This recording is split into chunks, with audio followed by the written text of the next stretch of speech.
তুমি কাকে বেশি ভালোবাসো? মাকে আর তোমাকে। মাকে আর তোমাকে, মাকে তোমাকে। দুজনকেই ভালোবাসো?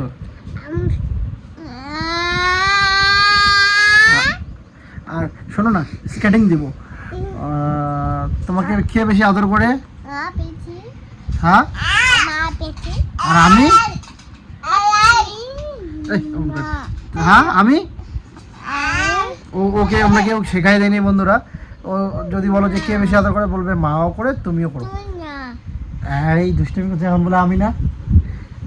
আর যদি বলো যে কে বেশি ভালোবাসে, মাও ভালোবাসে। আমার মা, তুমি না।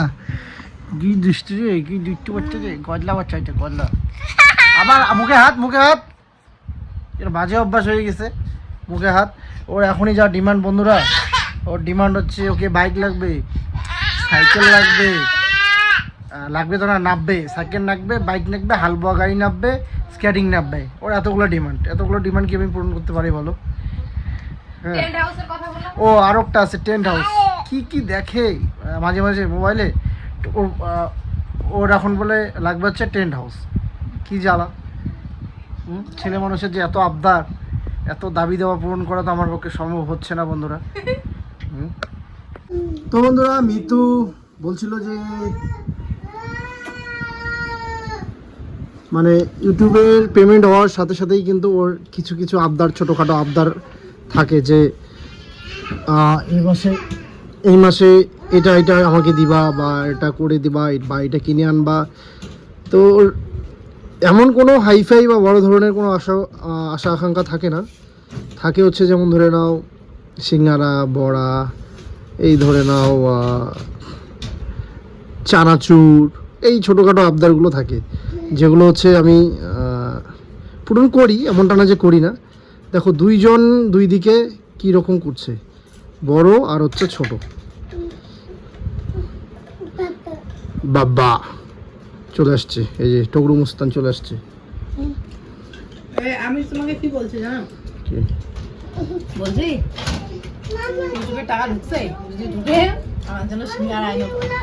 ওইটাই তো বললাম, যে একটু আগে বললো যে ইউটিউবের টাকা ঢুকছে, তাই বললাম যে হ্যাঁ।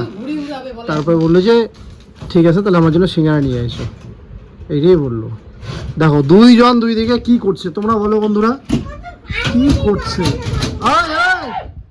তোকে কিন্তু মানুষ খারাপ বলছে কমেন্ট করে, বেশি দুষ্টুমি হয়ে গেছে তুমি। ক্ষমতা চা, এইভাবে দুই হাত জোর করে ক্ষমতা চা।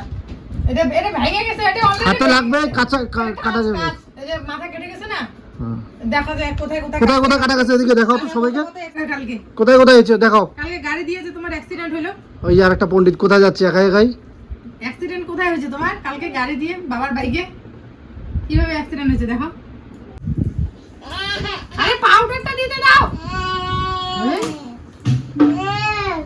বাড়াটা আমার করিস না, আমি বাড়াটা এখনই মুছলাম কিন্তু। চুপ চুপ।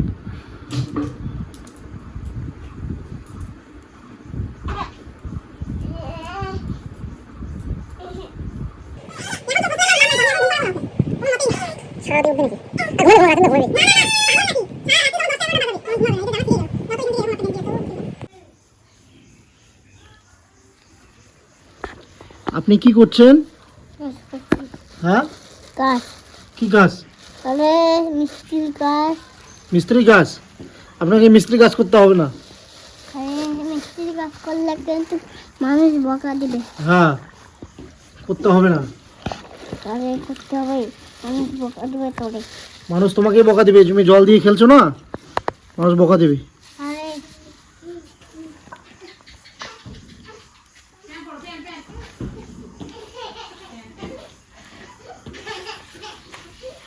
এটা মিস্ত্রি গাছ।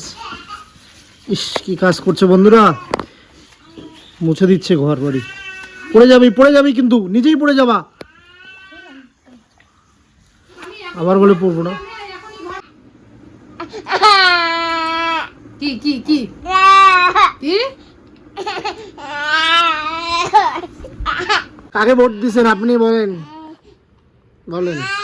বলবো না, এই যে এই যে এটা তো ভোট দিয়েছেন, এটা তো তার চিহ্ন। কাকে দিছি তুমি বুঝে নাও। কি করে বলা যাবে না, বুঝবো? বলা যাবে না। কি করে বুঝবো? তুমি আমি বলবো, তুমি বলো তুমি কাকে ভোট দিছো। এটা তো বলা যাবে না তাহলে সোশ্যাল আমাকে কেন জিজ্ঞেস মিডিয়াতে। করো, তাও আবার ইসেতে একদম প্রপার ইসেতে। সোশ্যাল মিডিয়াতে আজকে হ্যাঁ। যাই হোক ভোট দিয়ে আসলাম। তোমরা হয়তো কালকের ভিডিওটাতে অলরেডি দেখছো যে দিয়ে এসছি। তো মানে কালকে ওই আজকে কিছু ক্লিপ লাগানো হয়েছে, তো আজকে থেকে আবার ভিডিও শুরু করছি যেহেতু। খান খান খান খান করে থাকে দুইটাই করে। দুধ খাবি? Hello my sweet family, good morning সবাইকে। এখন বাজতে চলছে সকাল প্রায় 7:30, আর আমরা উঠেছি মোটামুটি ওই 6টার দিকে।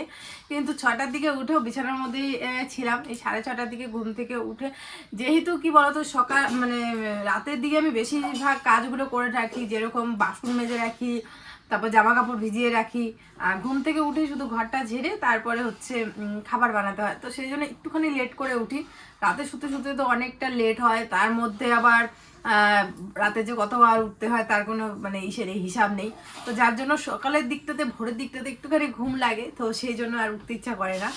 তো যাই হোক, এই যে উঠে এদিকে সকালবেলা করে চা বানালাম, তারপরে ছেলেদের খেতে দিলাম দুধ টুধ দিয়ে। আর ছোট ছেলেটা জানি না কি হয়েছে, ইদানিং মানে সকালবেলার দিকে খেতে চায় না। ওই মোটামুটি 9টা 9:30টার দিকে আমি ওকে হচ্ছে ওই ভাত দিয়ে দেই, আলু সেদ্ধ বা ডাল সিদ্ধ দিয়ে ওই ভাত খায় আর কি, মানে ছোটোর কথা বলছি। আর সকালবেলা ওই একটা বিস্কুট যদি খেলো, না খেলে নেই, ওই হাফ বিস্কুট খায় এরকম। আর মিতাকে সকালবেলা রুটি খাওয়ালাম, রুটি খেলো, ও 10টার দিকে পরে ভাত খাবে। তো আজ যেহেতু শুক্রবার, তো তোমার দাদাভাই বাজার যাবে কিছু নিয়ে আসার জন্য। অনেকদিন ধরে আমরা নিরামিষ খাচ্ছি, সেরকম তো কিছু খাওয়া হয় না আর কি। তো ও মানে বড়টা বলতেছিল যে মাছ খাবো, তো সেই জন্য আর কি ওর জন্য ভাবছি যে তোমাদের দাদাভাইকে বলবো যে কিছু নিয়ে আসতে, মাছ নিয়ে আসুক বা যাই কিছু নিয়ে আসুক। তো মাছই নিয়ে আসবে, কারণ ও চিকেন পছন্দ করে না, আমাদেরও খেতে দেয় না, নিজেও খায় না। তো চলো, এদিকে ছোটোকে নিয়ে এই পাশের দোকানটাতে গেল, যেহেতু টুকিটাকি অনেক সময় খরচা নিয়ে আসা হয়, তো কিছু বাকি পড়ে, তো ওটা আর কি দিয়ে আসতে গেল। আর তারপরে যাবে বাজারে মাছ আনতে, মাছের সাথে দেখি সবজি ববজি কিছু নিয়ে আসে তো হলোই। তো চলো আমি ততক্ষণ বিছানাটা তুলে নিই। বিছানাটা তুললে একটা না মানে সমস্ত কাজের মধ্যে মনে হয় একটা মেন কাজ হয়ে যায়। মিতাজ কিন্তু সকাল সকাল চলে গেছে কলে পারে। আয় শোনো শোনো, আসবি তুই? আসতেছি না, তাড়াতাড়ি তাড়াতাড়ি আসো কিন্তু।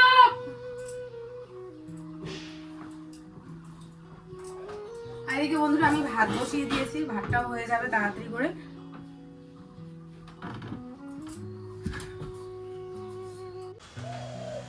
সবার প্রথমে বলে রাখছি বন্ধুরা, আজ হয়তো বা একটু বৃষ্টির সাউন্ড আসতে পারে, কারণ আমি যেদিন ভয়েসটা দিচ্ছি সেদিন কিন্তু প্রচণ্ড বৃষ্টি হয়েছে। তো যাই হোক, আমি রাতের দিকে যতটা পারি কাজ মানে গুটিয়ে রাখার চেষ্টা করি, যাতে করে সকাল করে আমি একটুখানি মানে স্বস্তিরে আস্তে ধীরে কাজগুলো করতে পারি। কিন্তু না, তবুও ওই সকালে ঘুম থেকে উঠেই আমার যেমন নাকানি চোবানি খাওয়ার মতো অবস্থা হয়ে যায়। মানে কোনটা করব কোনটা না করব বুঝে উঠতে পারি না। যেমন ঘুম থেকে উঠেই আমার মনে হয় আগে ব্রাশটা করে ঘর দোর ঝাড় দিয়ে আগে তাড়াতাড়ি করে ছেলেদের খাবার করে এদিকে আবার বিছানা তুলতে হয়ে যায় লেট। মানে সকালবেলা ঘুম থেকে উঠেই যদি একবারে বিছানাটা তুলে নেই না বাসি ঘরে, তাহলেই তাড়াতাড়ি হয়, আর না হলে অনেকটা লেট হয়ে যায়, 10টার মতো বেজে যায়। ওই যে তখন ওদিকে ভাত বসিয়ে তারপরে আসলে বড় একটুখানি লেট করে ঘুম থেকে ওঠে, যার কারণে এরকমটা হয় যে বিছানাটা তুলতে লেট হয়। যদিও বা মশারিটা মাঝে মাঝে তুলে রাখে, কিন্তু কি বলো তো, ছেলে মানুষের বিছানা গোছানো আর মেয়ে মানুষের বিছানা গোছানোর মধ্যে কিন্তু অনেকটা পার্থক্য আছে। আমি যেরকম টান করে গুছাবো বিছানার চাদর, সেরকমটা তো আর পারে না, তো যার কারণে আমার পছন্দও হয় না। সেই জন্য আমি বলে থাক বিছানা তোমার গোছাতে হবে না, বা কেউ অন্য কিছু তুমি যদি করতে পারো, বিছানাটা গোছানোর দরকার নেই। আর আমাদের এই মধ্যবিত্ত বাড়িতে এই টিনের ঘরের মধ্যে এই বিছানাটাতেও একমাত্র যেটাতে এসে আমরা একটু শান্তিতে বসতে পারি, শুতে পারি। তো সেই জন্যই আর কি আমি দুইজনে এক বালতি জল নিয়ে এখন কটা বাজে, 9টাও হয়নি, 8:30টার মতো। লাঠি নিয়ে আসবো, এনে কি করবো? ওকে মারবো কেন? জল খেতে জল খাইতেছে? জলটা আনছে কে? আমি কলের পাশ থেকে আমি জল নিয়ে আসছি আর ভাই খাচ্ছে ওই কলের পাশ থেকে জল। কলের পাড়ে জল খেলে কি হয়? এটা দুষ্কার, দেখো তো আমার হাতে আছে, আমি জল খাই। জল দিয়ে খেলতে কি কেন ভালো লাগে বাবা? কেন জল দিয়ে খেলো? ওই যে একটা হলো।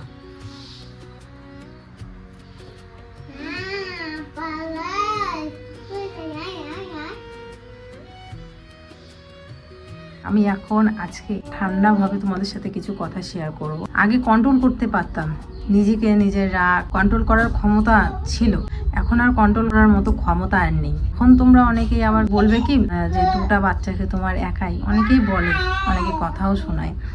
তো তোমারই কি দুইটা বাচ্চা পরপর হয়েছে? না, অনেকেরই হয়েছে। আমার মোটামুটি মিতাংশ হওয়ার পর আরেকবার কিন্তু অপারেশন হয়েছিল, যেটা আমার সেলাইয়ের জায়গাটা যে পেকে গেছে, ওই জায়গাটা আমার সেম ওখানে আবার ইঞ্জেকশন করে আমাকে ওখানে অবশ করে আবারও আমাকে ওখানে অপারেশন করে সেই পচা জায়গাটা পুরো বাদ দিয়ে আবার নতুন করে সেলাই করেছে। কেউ যদি বলে না যে তোমার কি একাই দুবার সিজার হয়েছে, না, আমার 3বার কিন্তু অপারেশন হয়েছে। তার উপরে এই যে দুজনকে সামলানো কি যে কঠিন, তারপরে সংসারের কাজ সমস্ত কিছু করেও ইউটিউবে কাজ করা, ভিডিও করা, প্রমোশনের ভিডিও করা, তারপরে তো এক্সট্রা আরও অনেক চাপ থাকেই, এগুলো হ্যান্ডেল করা তো অবশ্যই রাখতে হবে। রাতের পর রাত জাগা, সমস্ত কাজ বাজ করা। তো আসলে আমার দিকটা কেউ দেখে না বা দেখার চেষ্টাও মনে করে না, আর করবেই বা কেন। আজকে আমার যদি ব্যাক সাইড বা মাথার উপরে যদি কারো হাত থাকতো, কারো বলতে আমার বাপের বাড়ির লোকের হাত থাকতো, আমার বাড়ির লোকের হাত থাকতো, তাহলে হয়তো বা আমি এত খারাপও হতাম না আর এত কথাও শুনতে হতো না। যেহেতু আমার ব্যাক সাইডে কেউ নেই, মাথার উপরে সেরকম বড়রা কেউ নেই, তো যার কারণে মানুষ আমাকে সব সময় কথা বলতে চায়। শুধু আমি একটা কথাই বলবো আমাদের ভিউজদের উদ্দেশ্যে, তোমরা সবসময় বলো না আমি খারাপ। আচ্ছা, আমি কি এই বিয়ে হওয়ার আজকে আমার 7 বছর হয়ে গেছে, 7 বছরের বিয়ের পরে কি আমি একটা ভালো কাজও করিনি? শুধুমাত্র একটা ভালো কাজও করিনি। সব সময় আমি খারাপ কাজই করে গেছি সব সময়। মানে আমি কি আমার বাপের বাড়ি থেকে টার্গেট নিয়ে এসেছিলাম যে আমি শ্বশুর বাড়িতে বিয়ের পরে খারাপ করব? আমি মানে নিলাম আমি খারাপ, আমি মানলাম আমি খারাপ, আমার মতো খারাপ পৃথিবীতে কেউ নেই, কিন্তু সবসময় কি আমি খারাপ কাজই করে গেছি? আমি কি একটা ভালো কাজও করিনি সুনাম করার মতো?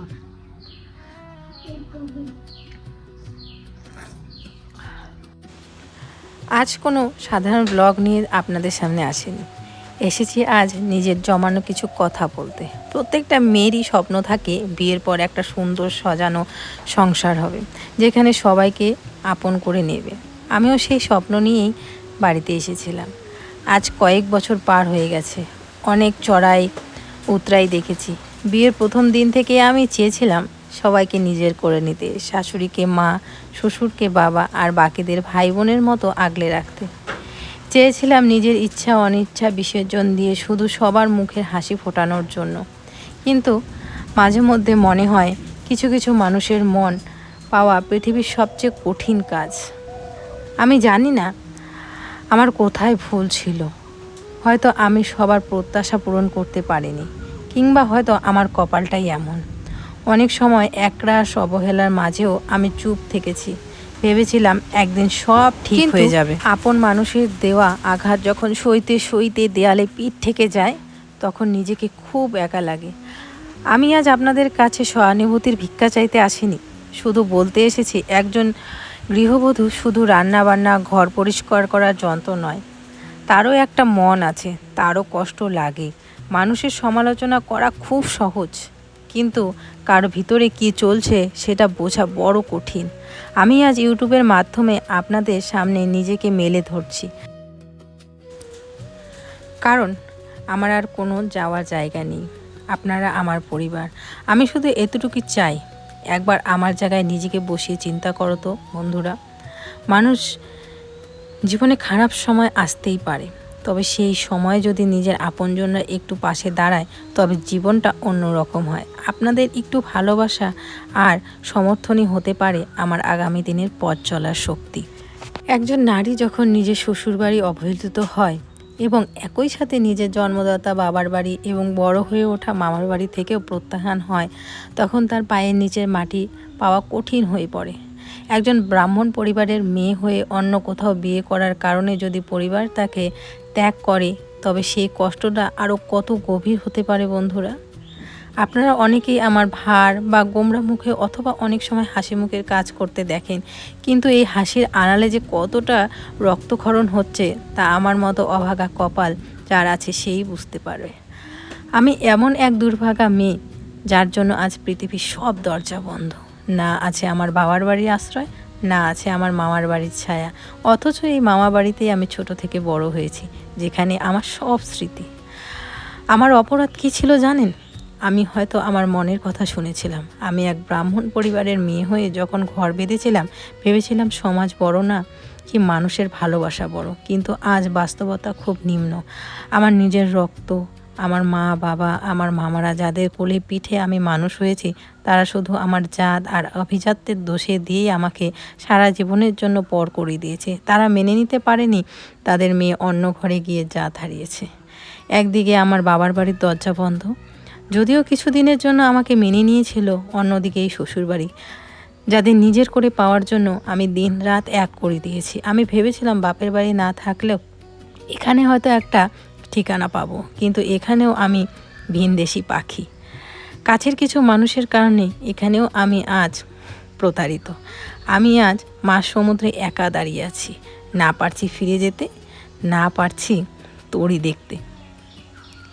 যদিও আমার এটাই পোড়া কপাল। আমি জানি না এই কথাগুলো শোনার পর অনেকেই হয়তো অনেক কথাই বলবে, কিন্তু বিশ্বাস করুন জাতপাত বা আভিজাত্যের চেয়ে মানুষের ভালোবাসা অনেক বড়। আমি কি খুব বড় অপরাধ করে ফেলেছিলাম যার জন্য আজ কোনো কুল কিনারা খুঁজে পাচ্ছি না? ইউটিউবে আমি আজ আমার আপন ঠিকানা করে নিয়েছি।